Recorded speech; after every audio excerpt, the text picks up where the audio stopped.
Hello, we're Bob and Lin, and we've been asked to say a few things about small groups. So we're a couple of, we've been involved in small church groups for quite a while. And we've both been leaders and members. So we have to say the experience and the participation has been, and still is, very, very fulfilling. We've met and become close friends with many other people through these groups. We've joined together in people's homes, in church buildings.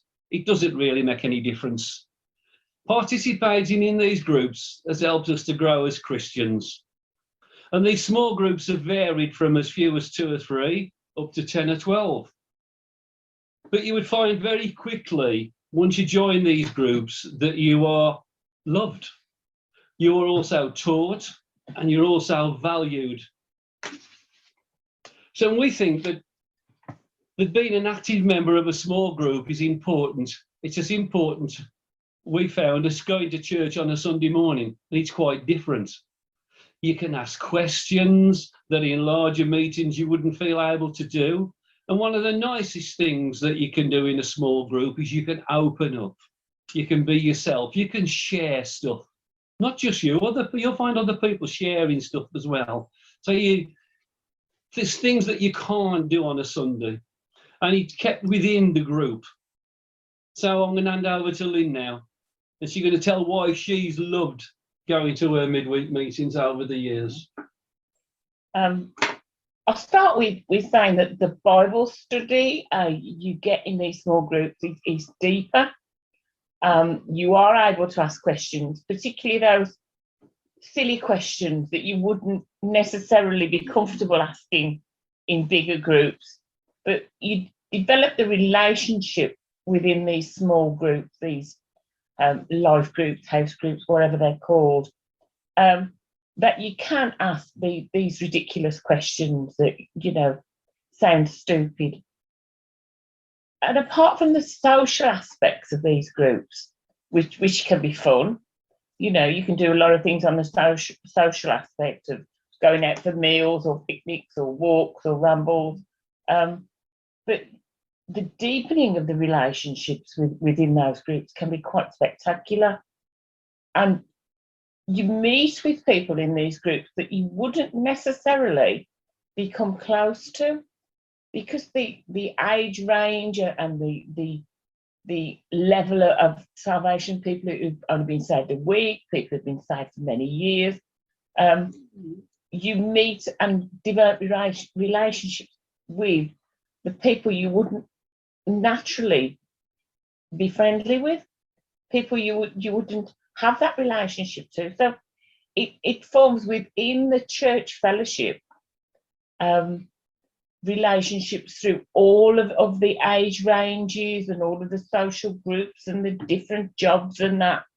So it does unite the fellowship in a different way.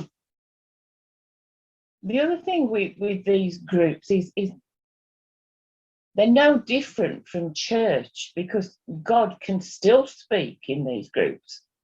God can still answer prayers. I mean, we've seen people healed, people delivered. We've seen people, we prayed at one stage, we had several people who hadn't got jobs, and we prayed over a few weeks, and everyone we prayed for got a job. One person actually had 2, so she didn't really know which way to go with that. But the Holy Spirit will work in these groups just the same as in any church meeting. You'll have words of wisdom and prophecy. It's no different in that aspect of seeing God working than it is in any big meeting. Okay, so through my eyes, what can small groups do for you?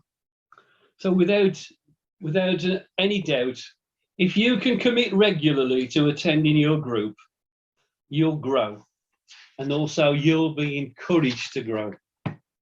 And you slowly feel that you're not out there just to make the numbers up. It's strange when you join a group. You don't really know anyone enough to feel relaxed with them, but that doesn't last. You soon discover others in the group are like you. They don't have it all together. You're not sort of in at the bottom of the league, if we use that expression. They will share both good things going on in their lives, but they'll also be honest enough about the struggles, just like everybody else. You'll all support each other. You'll laugh together, and I guarantee from time to time you'll cry together, and you'll grow and you will learn. And they will pray with you if you need prayer. And as you study certain things in the Bible, it's a bit like school. You begin to understand and discover that it's not such a difficult book to read as you first thought. You're encouraged to ask questions. You come out and say, well, I didn't actually get that part that you've just read. And you'll see that after joining your group a few months down the line, you don't have all the answers, but you know a lot more than you did when you began. And every single person in every single group came to a group like that, not knowing much. You're nervous, you're not sure what to expect, and they've all gone through just what you're going to go through, especially if it's the first group you join. But slowly, your life will change. Grow as a Christian. Growing as a Christian is a process, and small groups help you along the way. Back to Lynn. There's one aspect we haven't touched on tonight, and that is that you can invite people to a house group where you can't invite them to a church meeting sometimes.